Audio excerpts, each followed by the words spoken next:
Jeffrey Werbach. He came here, I guess the last time was maybe 2006, I want to say. Could be. 2008. And it's... No, 2006 is when I came to your class. That's what I'm saying. Yeah. I was all in the next year, but yeah.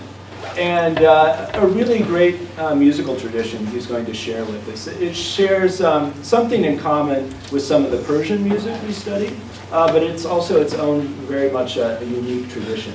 And Jeffrey will be explaining some of those interesting differences. So please give him your full attention. And because this is a really kind of quiet sort of style, intimate style of music, please make sure you have all your phones, buzzers, all noise-making devices turned down.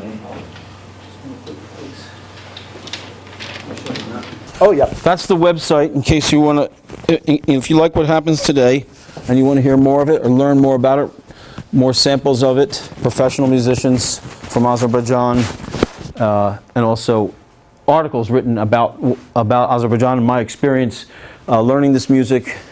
And so we can go to the first map. This is linked on our website too. So. Excellent, excellent. So here's Europe, Asia, and most of Africa. And Azerbaijan, is there anybody to focus on? Not focused, but I can get it. But okay, well, all right, it's a little blurry.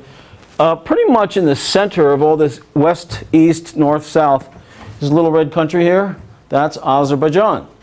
And because it's so centrally located geographically, it's also absorbed cultural influences from all around. And in their art culture, especially their music, the two main influences was from ancient Egypt, which gave the idea of modal scales, and Pythagoras came from Greece, learned about modal scales, brought that to Greece, and launched Western music. The other application of modal scales is the Eastern interpretation of it, which through Mesopotamia and the Caucasus Mountains, where Azerbaijan is right here. So they were very close to the heart of the action of that original concept of modal scales. And then the other influence is from Central Asia, where animism and shamanism were very strongly developed. They did animal worship, they worshiped the spirit in everything. According to all the anthropologists, they're saying that the American Indian originated from the Central Asian steppes in the migration across the Bering Straits, which was once a land bridge. And so this is the original zone of that culture.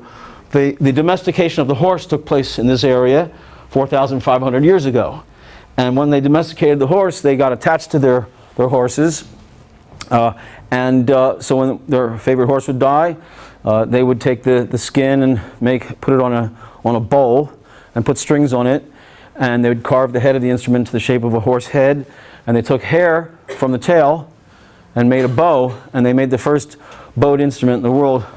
Came from this area. When the Mongols invaded the Persian Empire, and the Caucasus was part of that, they brought these skin-faced bowed instruments with a mournful sound to this region. Now, Azerbaijan is in the Caucasus, and the Caucasus has a tradition there which goes back thousands of years. It well predates the Central Asian incursion militarily and culturally.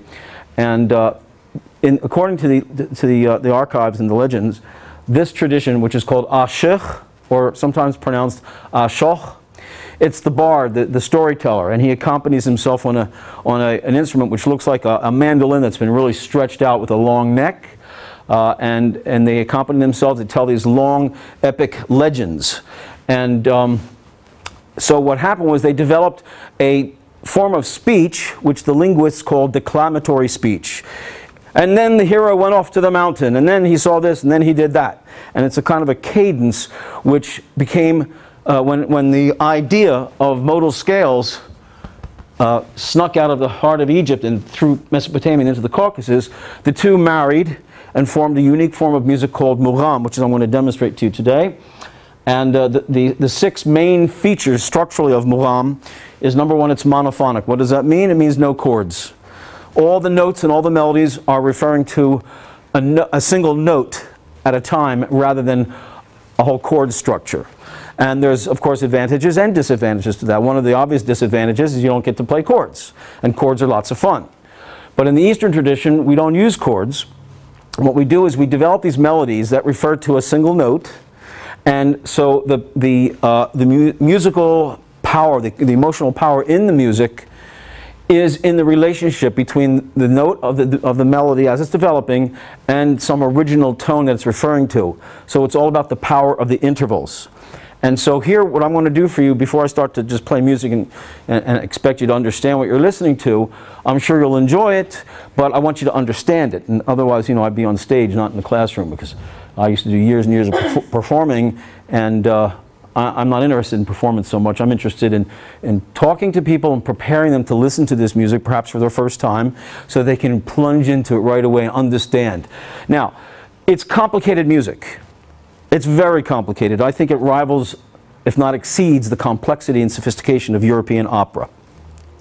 So how the heck do I expect in an hour or less to impart to you a way to listen to this music that you'll understand it at least a little bit better than you would before you came here today? And my method is this. What's the most complicated thing in the world? And it's life. It's arguably by far the most complicated phenomenon in all existence. Well, what is life? It's biology. And what is biology? It's chemistry. It's a handful of chemicals. So the most complex thing in the world, us, we're actually the interaction of a few chemicals. And if you want to get even more simple, what's chemistry based on? Physics. And what's physics? Protons, neutrons, and electrons. Can't get simpler than that. So what I'm going to do is I'm going to try to break down the outrageous complexity of Mughan into these simple components which I know you'll all recognize, and from there you'll be able to understand why I'm playing what I'm playing, why I do what I do, and not otherwise. So that's geographically in the center here. Now you should know that in Azerbaijan there's two parallel tracks in culture and music. It's the Western track and the Eastern track. They do mix, but mostly they're separate. So one of the greatest conductors and cello players in the world was born in Baku. His name is Mstislav Rostropovich. He just passed away a couple of years ago. He was the conductor of the Washington Symphony Orchestra for 25 years. He is from Baku, which is the city, the capital of the country where this ancient Asian music you're going to hear, that comes from this area. And so how's it possible? Because they had both symphonic Western tradition, highly developed, as well as this ancient Asian sounding music, which has ties to the Mesopotamian, Syrian, Iraqi, Egyptian music, Persian music, Afghanistani, Pakistani, even as far as North India, because the Persian Empire, they ruled this whole part of the world. They brought that musical sensibility with them. So the main thing to understand about this music in particular, and all of the music that in general it's a part of the family, is that it has a bit of a different purpose than what we normally recognize music to have as a purpose. What is the purpose of music? That's a pretty strange question. They have music for weddings, marching bands, march off to war. They have music to listen to do something else by, you know, background music, and everything in between you can imagine. They have music in the chorale in the church, right? So you have the spiritual, religious applications. So what could be a purpose other than the ones that we're familiar with? And because it's from the East, and of course now in the West we're a little bit more sophisticated about Eastern culture and Eastern mentality, what do we know about the East that they're very famous for? It's meditation, right? They go into these deep, transcendental states of mind. Now, this music originated and still exists for the purpose of transcendence. Now, to be more clear about what transcendence is, a word would be, what's our normal natural state of mind? Anxious. Worried about your grades, worried about your friends. What did he say? What did she say? Am I going to get a passing grade? What does mom and dad think? What are they going to do for the holidays? What religion should I belong to? There's a million things to get us worried and nervous. And of course the big one is, what am I going to do when I graduate, right? That's the ordinary, everyday, human state of mind. That's our default setting. And what is transcendence? When something comes along and lifts you up out of all of that, and you feel you're in some other realm. Something we'd like to call a little more cosmic, in contrast to the human drama that we're wrapped up in all the time. So that sounds appealing, doesn't it? A little transcendence here and there. Good for everybody. So the question is how can music do that? And the answer is pretty simple, actually. And I'm not going to touch these strange-looking instruments. I'm going to do something on the piano, which is the first building block of what all Asian music, including Azerbaijani Mughan, is based on. And that is the octave. So let's pick any two notes here. Now, I asked if any music students here, no one raised their hand. Is it true there's no one who plays any instruments here? No. Oh, come on. Who wants to admit that they love music? There you go. Okay, all right. All right, so what is music based on? It's a bunch of notes. And what are these notes based on? There are scales. What's a scale? It goes from the slowest vibrations we can hear to the highest vibrations we can hear, and that's all we got. That's what a scale is. So what's an octave? Two notes that sound pretty much the same, but they're different, right? Well, how is that possible? How can one thing be the same and different? It's what we call a paradox. And so what's the explanation? There is none. This is, for my money, the octave is the single most mysterious thing about existence. What is this universe that such a thing as the octave exists? What are we living in? What are we made out of? And lo and behold, the scientists come along and say, oh, you know those atoms we've been telling you you're made out of? They're vibrating. Everyone's got a different frequency. Somebody comes along and says, really? Maybe that's the reason why these two molecules, which are completely different, they smell almost the same. And these other two molecules, which are almost the same, smell completely different. Because the chord that they strike is the same. The atoms are vibrating in a certain relationship to each other that our nose, which is a little eardrum, smelling the frequency of what we smell and taste and feel and everything. So basically what this is, this for me is a window into reality. We are made of vibrations, and this machine is making vibrations, and here's something nobody can explain. We can describe it, we can say, oh, this is vibrating at, I don't know, 500 cycles per second, and so you double it, 1,000. That's no explanation. That's like going in a maze like a rat. You think you got found an exit, you have not. What you're doing is you're digging yourself deeper into the most beautiful mystery I've ever seen, the mystery of the octave. And in addition to which, not only do we have the mysterious octave, we have all these mysterious things in between, all the other notes. What are they doing here? Now, what I just did, and I'm going to tell you what I believe you're feeling when I do that, when anybody does that. We have a sense of completion. We started here, and we finished here. Now, how is that possible? How is it possible that a sequence of notes on a sound-making machine will induce in us a sense of transport? It's a mystery. And I want you to feel that mystery, because when I actually demonstrate the music that is based on these concepts, you'll feel yourself being taken on a trip. But it's not an ordinary trip, it's a special one, and I'll explain why in a minute. Watch what happens when I don't play that last note. And don't look at me, don't even listen to, just feel like a thermometer, you know, it tells what temperature it is. Try to sense yourself, what's going on inside you when this happens. Oops, sorry. Where are we? Oh, here's C. Here we go again.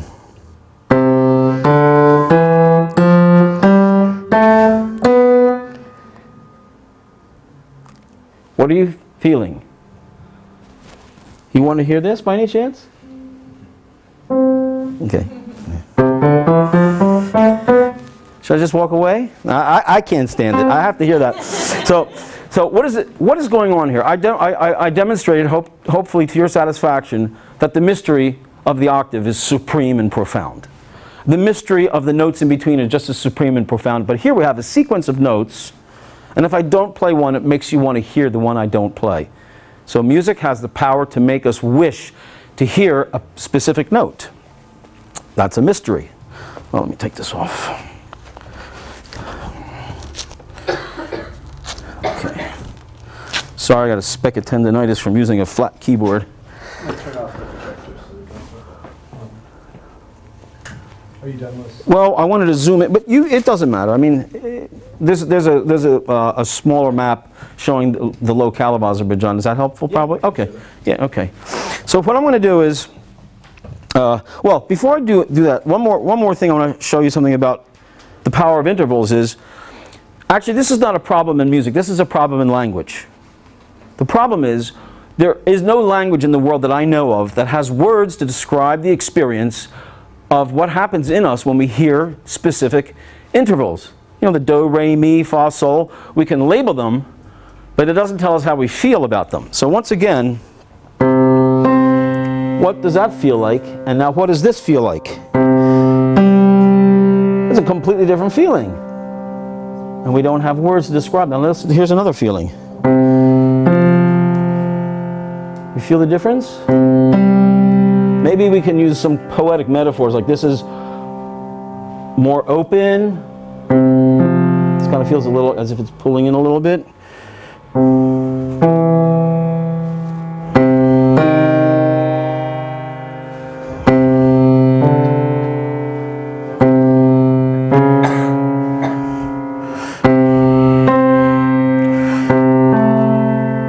These are unique feelings.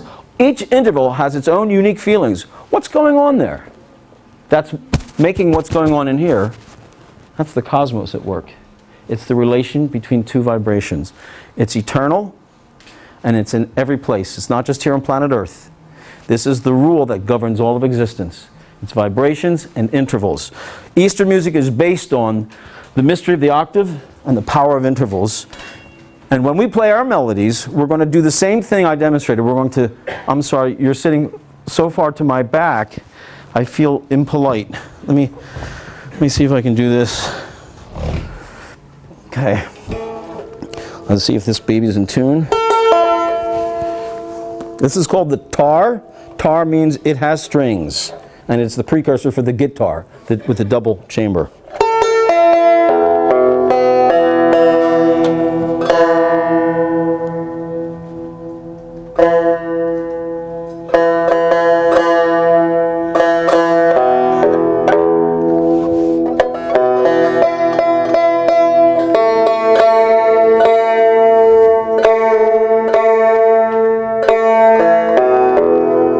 Is this on? Okay. So I showed you the octave and the intervals. And if I want to do that same thing where I delay the last note, but instead of annoying you, I hope to please you with how I do it. And that's basically what I'm going to be doing from here on out. So it's...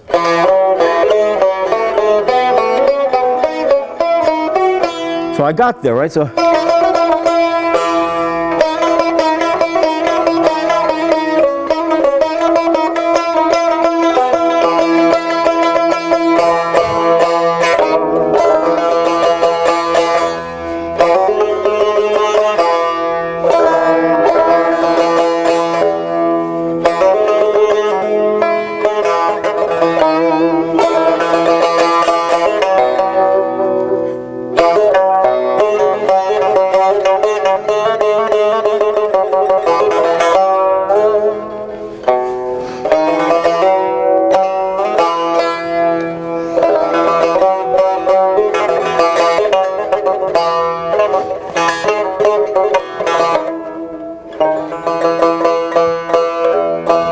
So what I did was I postponed that last note, but it wasn't so bad. I was actually kind of good.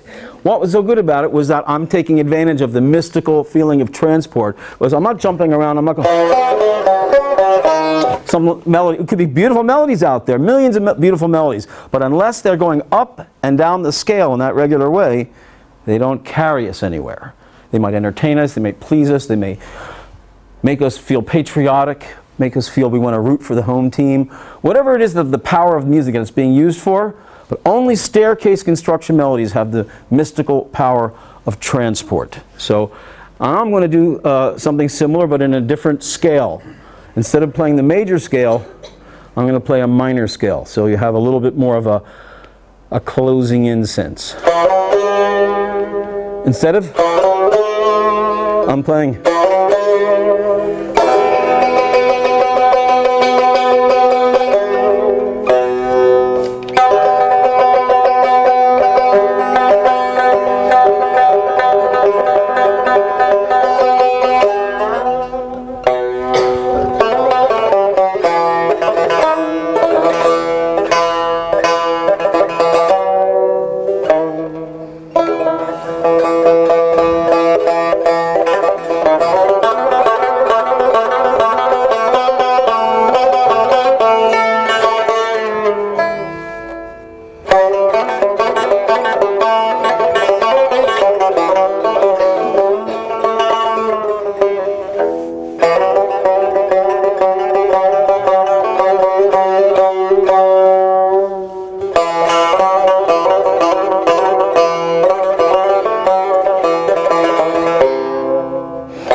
Merci. We full disclosure time. We have the unprecedented, unique opportunity that one of the people here who are auditing this class, not a student, his name is Vahid. And Vahid was born in Shusha, Azerbaijan, which is the town in which this music began its long and illustrious tradition. Shusha is in the, actually I can show it to you on the map, if I may.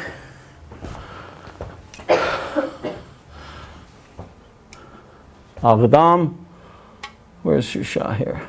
Right here. Shusha, it's blurry. But you see, here's Iran, here's Russia, here's Georgia, Russia, see? And this is Azerbaijan, and here's Shusha. Here's Turkey over here. I don't think it's written. Iran, I'd say. And then this is where Mughan came from. And Baku is the capital where the conservatory is. All right? So, you likey? Okay. Now, of course, I'm not hoping that by the time that we're done in an hour from now or so, that you know, you'll be fully understanding everything about this music. But yes, you'll be a little further ahead. Next time you hear this music, you'll have an understanding of what it's built on. The idea is to postpone that resolution note as long as possible and keep people's attention riveted to the development of the melody. So there's a couple ways that we do that. One, of course, is that we try to play well. But what we're trying to play well is right here. Monophonic means no chords, only notes, referring to one tone.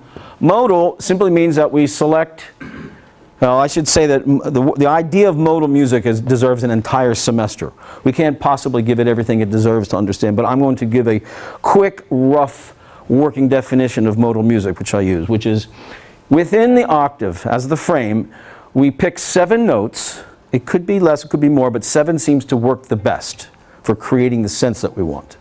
And what's important is that they be evenly distributed across the octave. They're not all bunched in one end or the other or clustered in the middle or something like that. And it only takes a little variation. We have 7 notes possible out of many, so we can actually make a lot of scales, a lot of modes within one octave frame. And that's what modal music means. Now what microtonal music is that when you don't play chords, you can use tonalities that you cannot use when you play chords, or it will sound dreadfully out of tune. So those are all the notes that are not on the piano. But our ears are capable of hearing these fine differences. That means that between every one of these notes, the black and white keys, the 12 notes occupying an octave on the piano, there's a whole little mini octave of microtonality, which we who play monophonic modal music, we can have access to. So what's he saying? He's saying you guys play notes that are out of tune on purpose? And the answer is we play them on purpose, but we don't consider them out of tune. Well, here comes another big mystery. How is it possible for one and the same note, the same vibration, the same frequency, in one context it's going to sound out of tune, and in another it won't? It's the same physics, the same vibrations going on. How do you account for that? And the answer is, it depends on the intent of the musician. Now, you please tell me if there's something more bizarre than the intent of a musician affecting the state of the listener when he's playing the note on purpose as opposed to when he plays it accidentally. And so that whole inquiry, the idea of intentionality that I discovered in microtones, I began to find that this was the key to the power of Mughan, that every note be played with as maximum intention. Intention to do what? To have transcendence, of course. To have a transcendent moment through music. So how do all these features serve the purpose of transcendence? What does meter free mean? It means it doesn't have a beat? Oh, well, we can't dance to it. All right, there's plenty of dance music. We don't have to have every music have a beat. Mughan is meter free. What does that mean? It means how does the musician know when to play the note? It has to be intended. The same intentionality as the microtone. So, and the same thing that goes with the ornamentation. Now, the most curious thing here for me is the semi-improvised. What does that mean? Well, the word improvised we're familiar with because jazz is improvised music by and large. We have theme and variation. So in Mughan and all the related musics of the East, the Arabic maqam, the Persian dasgah, the Turkish taksim, the Uzbeki shash maqam, all these different related traditions, they have the capacity for being improvised on. Now, it doesn't mean it's a free-for-all. You can't just do anything you want. Well, actually you can, but so long as it feels like Mughan. You know what I'm saying? So it has to follow the rules of Mughan. So what are the rules of Mughan? It has to do with that declamatory speech, the cadence, that da-da-da-da, da-da-da-da. And you'll, by the end of today, I hope that you'll pick up on it and won't need any more explanations from me. Here's another mode. I'm going to change one note, and we're going to get an entirely new feeling. Before I play this scale. So now I'm going to play.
that's a fragment from a very long piece of music, which we have to explain that Mughan is essentially a vocal tradition, and the instruments are there to support the voice. But in addition, there's a tradition, a parallel tradition of solo instrumental like this. So when we have the opportunity to pick a theme and vary it to our heart's content. So long as we stick within the sensibility of Azerbaijani Mughan, it's all good. This instrument doesn't have any frets on it. That means I have no limitations to what intonation I can execute with a similar technique. So again, we're going to refer back to the microtonality, and I want you to try to understand that maybe the first time you hear these strange notes that seem flat or sharp of what you normally expect to hear, the second time you'll understand, the second time I play that same note, you'll understand I meant it. And I'll explain afterwards, if you wish, exactly what we believe the effect that it has, and therefore why we play it.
Anybody want to ask any questions? Thomas, is there a problem with the camera? Oh, what is it? Doesn't work? Oh, it's fine. Oh, well. Okay. Yes, please, in the back. These are nylon. The bass strings are nylon fibers wrapped in bronze wire, nickel-plated bronze wire. Originally, of course, they were gut. Remember the horse? That was the strings. It was his guts. Yeah.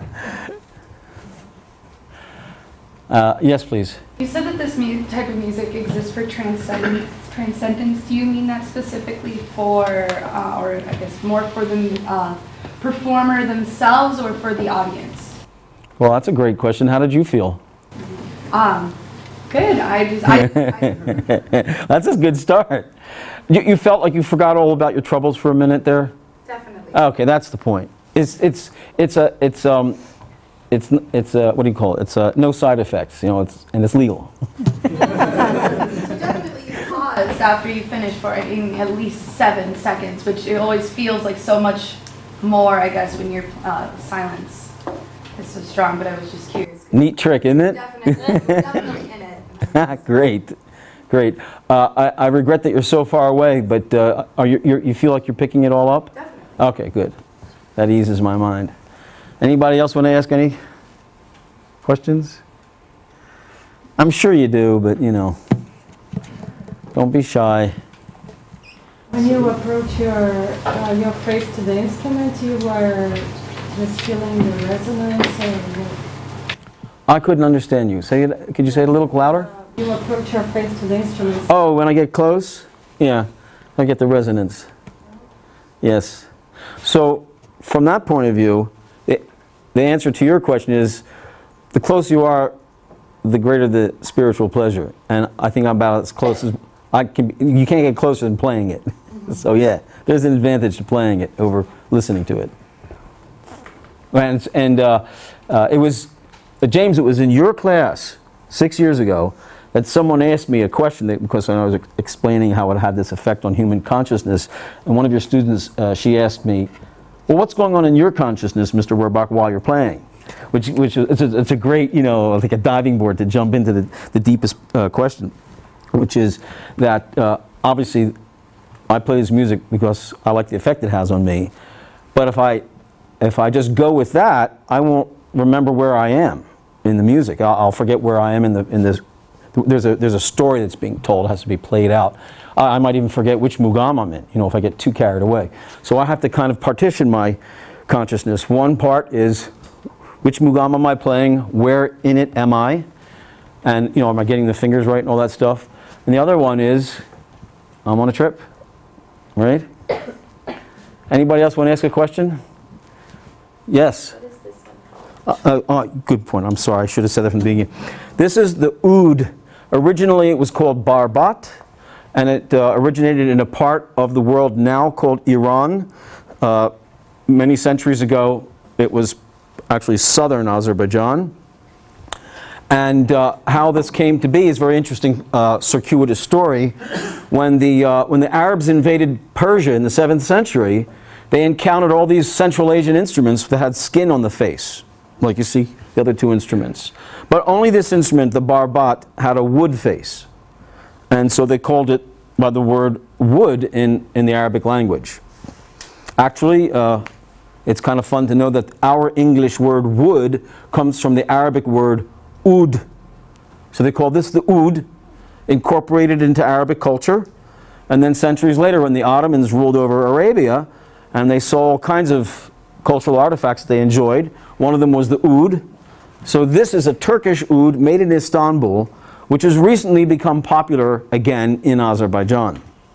So although it's not, technically speaking, it's not an authentic indigenous native instrument of Azerbaijan, it's a native instrument to that region, and it actually had its origins in the southern part of Azerbaijan. It has 11 strings, and it's very light. It's very thin strips of wood that are glued together in a form, and a very lovely instrument. And just to back up a bit, this is called the tar. Did I say that before? I'm sorry. 11 strings, mulberry wood, apricot handle, and I changed the pegs to machine action for greater control and more pitch accuracy. That is at least 50 years old. It's older than us. Yeah, it's an old one. Yes, please. What was the first instrument you started playing, and how old were you? How old was I when I first started making noise? Yes. My dad got me piano lessons. Hi, Brian. I got piano lessons when I was 6. We had a piano, and it didn't last long because I wouldn't practice. All I wanted to do was play octaves. I just was so fascinated by the phenomenon of octaves, I couldn't get off it. And also, when I was a teenager, I played the obligatory guitar like everybody else my age. Do you have a question? I do. Oh, please. Can I film you asking? No, okay. Remind us how many notes are in the standard octave on the piano, and then tell us how many variations of tone can the human ear apprehend within those two seats. Okay, the octave is, on the piano, it frames 12 notes, 12 black and white keys within an octave framework. But those wonderful, relentless scientists who they research everything about the human being, they came up with a great concept called the just noticeable difference. JND, right? So the just noticeable difference increment is a jindi, right? So the question is how many jindis to an octave? And it turns out it's 84. The untrained human ear can distinguish in the difference in pitch between one note and another that's so close together that you can fill an octave with 84. So that means that there's 12 notes we have on the piano and 72 notes we can hear but don't have on the piano. Why? Because piano is built to play chords, and when you introduce those 72 microtones into polyphonic chordal music, you get too much dissonance, a lot of cacophony. So, except for some avant-garde composers, most Western composers avoid overt microtonality. Now we do have microtones in the Western world. The neutral third of the blues is a thoroughly microtonal note. It's between the major and minor third on the chord progression. And also vibrato. When people do the vibrato, they're actually wavering microtonally above and below the center pitch that they're warbling around. So we do have microtonality, but it's suppressed in order to not create cacophony during the harmonies of chords. Yes, please. You said that the untrained ear could pick up 84. What could a trained ear pick up? Can it pick up more than that? Well, yes, but yes, it can. But it's a technique, and the technique is used by piano tuners. And every string that is struck, actually, I should say, every key that you strike actually strikes 3 strings, not 1. And they have to be very, very close together, or it'll create problems. And what they do is they have a wrench, and they go dang, dang, dang, dang, dang, dang, dang, and they listen. And when the beats disappear, that's when they know the tuning is lined up. But they count the beats. What are the beats? Well, here's another mystical fact. I hope you're enjoying this. Any 2 vibrations, they have a relationship, and it's called an interval. Except for the octave, all the intervals, when they vibrate in the same medium, they become the parents of a child 3rd beat. That 3rd beat, depending on how strong it is, that determines if it's consonant, or sweet to the ear, or dissonant, which is, has that strange power, which could be either sour if it's unintentional, or transporting if it's intended. So only the octave, which is the king of consonants, has no 3rd beat. Now, of course, in reality, there's no such thing as a pure octave. No matter how well an instrument is tuned, you wait long enough, there will be a beat.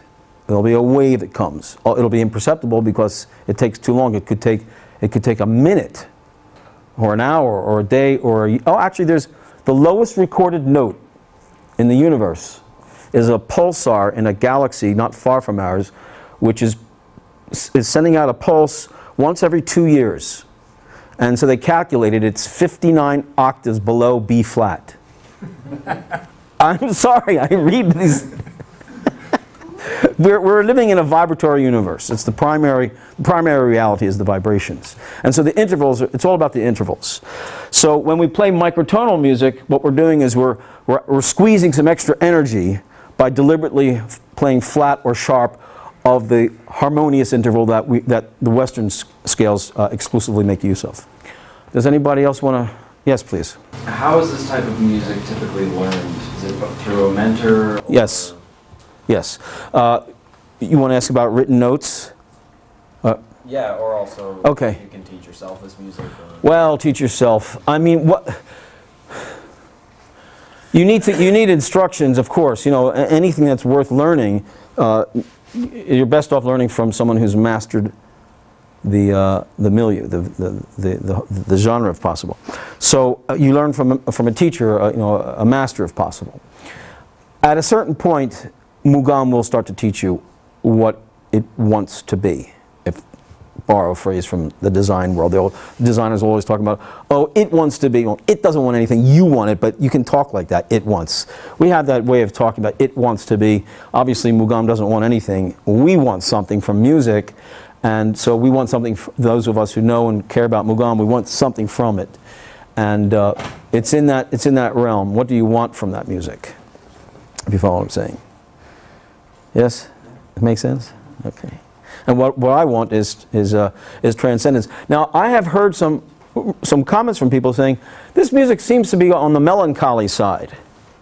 And I won't deny anybody the legitimacy of their experience, or perhaps the interpretation of what they're feeling that's being squeezed in them that makes them think it's melancholy. But I can guarantee you I have never once experienced any melancholy from this music. I've only experienced an unbridled joy and a kind of flight into the mysterious world, the power of intervals.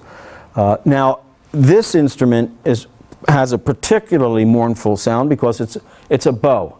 And not only is it a bow, it's also got a skin-faced hollow chamber, so it kind of has this, well, you'll hear.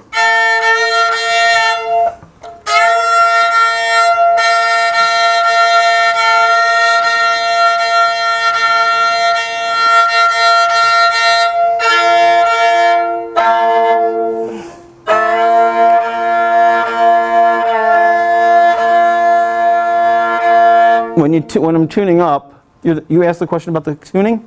Someone here did. About how you said, who was it over here who said about the just noticeable difference in what is a trained ear, right?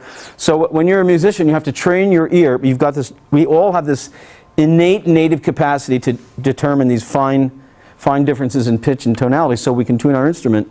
And then when you're training yourself as a musician, you learn to listen to certain key things. Like you can, it's sort of like when you play two notes together, does it kind of make you like you want to hear something else, or that's what you want to hear, and you listen for that.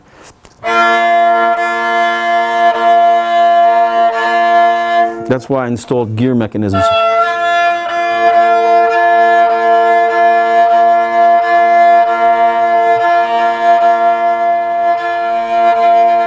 Well, one day I discovered that when I play this way, it's one pitch. When I go this way, it's a different pitch. I was like, why can't I get it in tune exactly?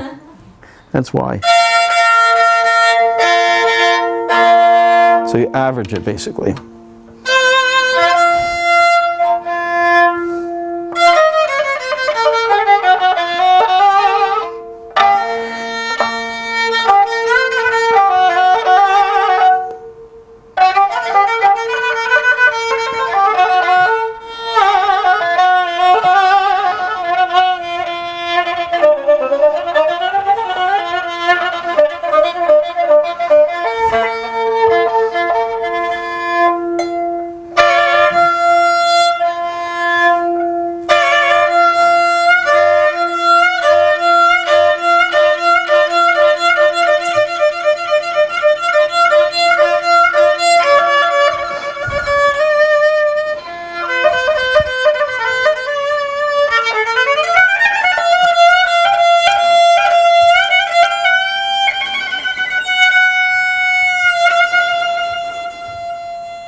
No, it's okay. No, thank you. It's all.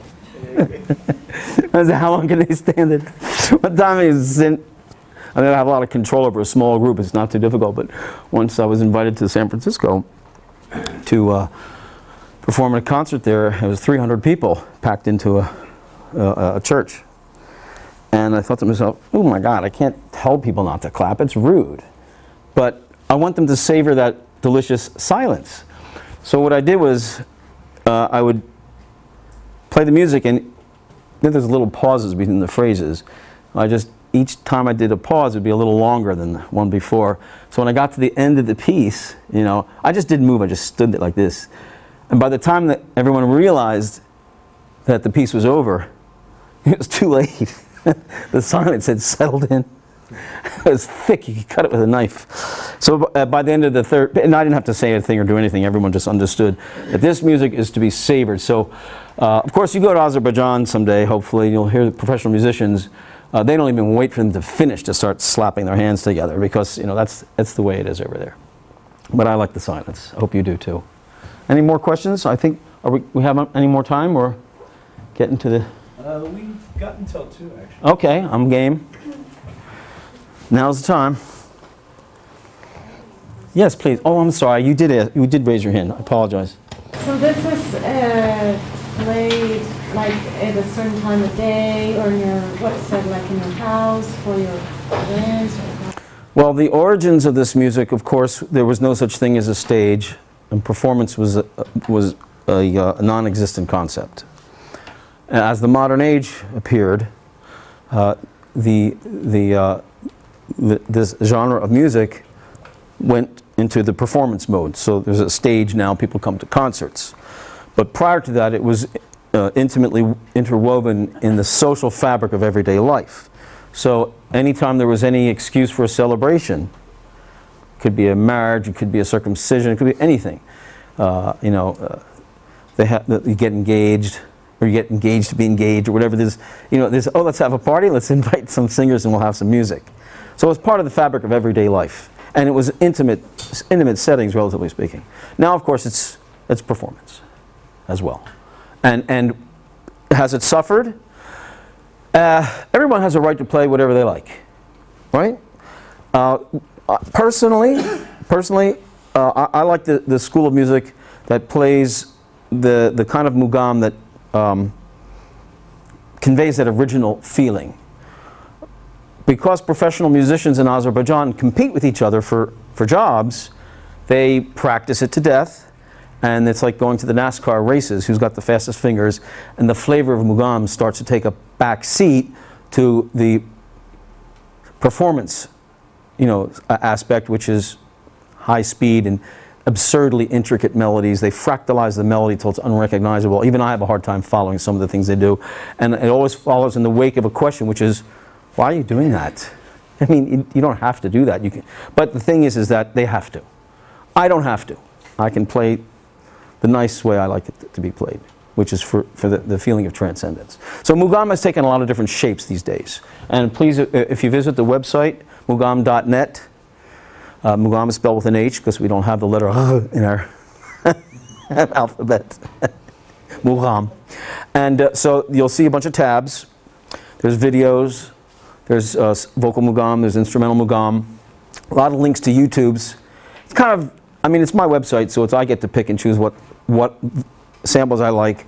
I also threw in some samples of Mughan that I don't like, because it's out there, and I want everyone to see, you know, what happens when someone goes to the conservatory and learns by the book with the notes written. It sounds sterile to me. You know, so they're these technically monster musicians who can play rings around me technically, but I have no motive to listen to what they do because they don't evoke that transcendent feeling. Someone else in the back had a question? No? Conjure one up. There you go. So exactly how is it written down? It's incredibly dense. There's actually more ink on the paper than there is white around it. I mean, it's just the density of the ornamentation is so extreme that everything's like crowded together, and there's no way to notate the microtones precisely. They put these little hash marks on the stem, you know, the solfege, you know, the notes there. They'll put little hash marks meaning a little bit flatter, but how much? And so again, you have to learn what they call the oral tradition, A-U-R-A-L, the oral tradition, but you have to learn by ear. You hear the singer or musician, and then you not only have to memorize the sequence of notes, you have to evoke the same atmosphere. I can tell you a little bit about my training. I think I'm fortunate in that I had a lot of different teachers, and everyone insisted that the basic skeletal structure of the Mughan went this way, not otherwise. And they were all great, and they were all different. So I got a chance to see like where it was coming from. I got to vector into the point from which Mughan emanates by studying all these different styles. Some of them were extremely soulful and a little bit not very developed technically. Others were technical monsters with almost an iciness to the polish that they. And I learned from both, and I thought, you know, and then I would go to the concerts, listen to the classical Mughams, like operatic form. Then I would go to the Azerbaijani weddings and hear some guy on a saxophone or a clarinet wail away. I said, now that's music, that's what I want. So I let all these influences affect me. And I play different instruments so that each one of them has different ways of encouraging your fingers to group the notes to make those odd little phrases. And I don't know if you noticed it or not, but what meter free allows us to do is, since it's meter free, we can cluster the notes to our heart's content, however we like. And so what's fun for us, what creates that dynamic tension in it, is to insert little asymmetries. You take out an expected note, or you insert an unexpected note, or a whole group of them. All of a sudden the melody feels out of balance. And then all of a sudden it recovers. Here, let me demonstrate that. Let me just show you something interesting. We have a little time. Okay, so here I'm going to start out with the classic shishtar, and then I'm going to start to mess with it.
and so on.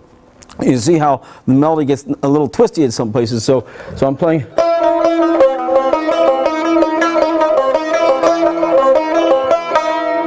You're wondering in the middle, how's he going to get out of that? And then at the end you see, oh, okay, it worked out, didn't it?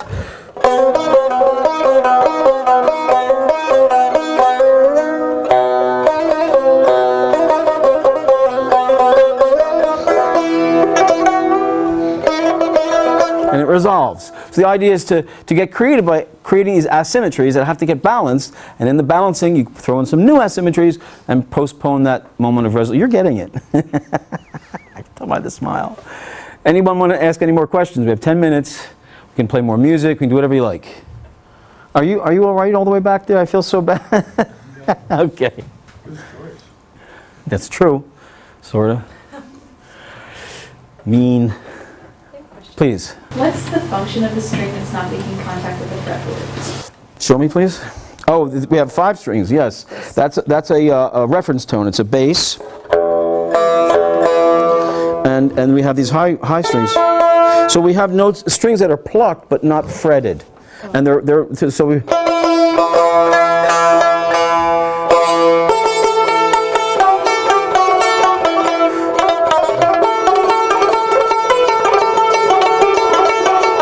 A lot of people like to do a lot of technicals, so if they have the...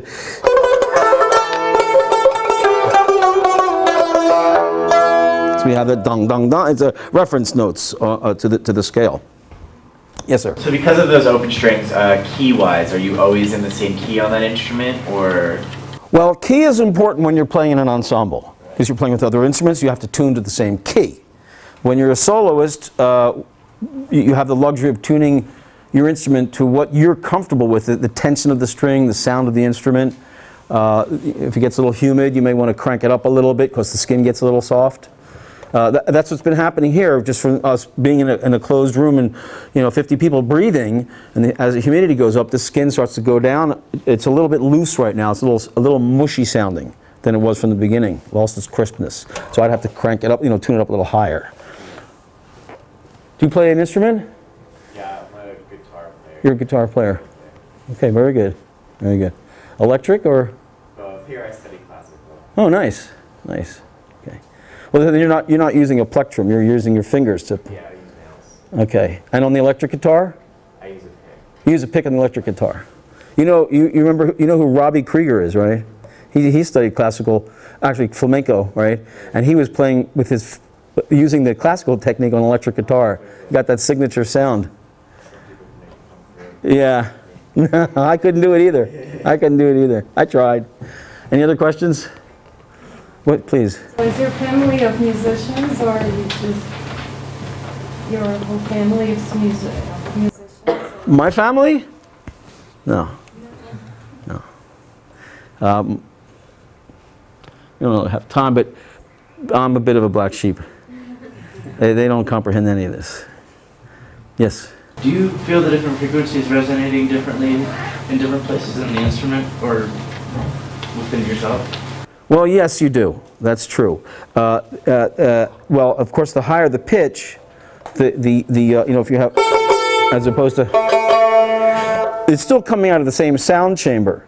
But if you were to put one of those contact mics on the instrument, you'd hear different tonality. It vibrates right to the top. And I even know some not Azerbaijani instrumentalists, but one fellow who plays North Indian raga. He's been doing a lot of experimenting. He has an air mic, and then he found the place on his instrument to put the pickup to pick up a lot of resonances that only he could hear, never got into the microphone, and therefore his audience never got to hear. So he amplified that too for astounding effect, incredibly dimensional. So the tonalities are ringing differently, and of course where we hear different pitches. I don't know if there's any correlation or not, but it seems that the higher pitches are felt a little bit above the head, and the mid-range in here, and the lower ones in the diaphragm, thoracic cavity. I feel the kind of thing. When we studied Persian music, it was interesting because we listened to recordings, but I think this is one of the musics that most suffers through recording because you don't get that sort of intense sense of resonance that you can feel. Yes. Because when you're playing, vibrations from your strings to our ears. Yes. Yes. And for me, the vibrations, the mechanical dimension of music, which is the vibrating strings, the membrane, the diaphragm, the air molecules, the inner ear, all the things that conduct the energy from inside the musician to inside the listener, they're like sort of like telephone wires. But they can conduct a message. And only live music has the message. Recordings are just the wires, the structure, the basic idea, some of the feeling, but the intent of the musician, I think you have to experience it firsthand. Yes, it's a limitation of this kind of music. It doesn't lend itself well to recording, which is why I don't have any CDs. I don't want anyone listening to this as background music, not because I did something. Although I'm on YouTube, but that usually, most people don't put on YouTube and then iron a shirt. You know, yes, sir? I have to say that, especially in recording, I think as we've gone digital, we've lost. I mean, as soon as you record something, you lose some, but then as we've gone from LPs and phonographs to MP3s, if you ever get to listen to the same song on LP, CD, MP3, there's an astounding difference. Well, yeah, if you're really an audiophile, it's a world of difference. Yeah, we only have 4 minutes, so I can't wax eloquent on that one, but I appreciate your introducing it, yes. Anyone else?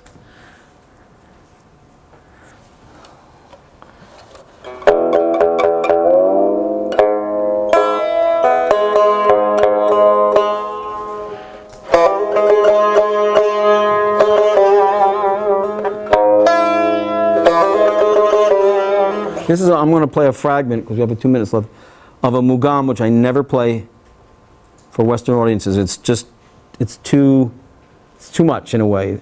But we have someone from the birthplace of Mughan. So in your honor, I'm going to play a fragment of Zabul Sega.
Thank you, everybody, for your time and attention.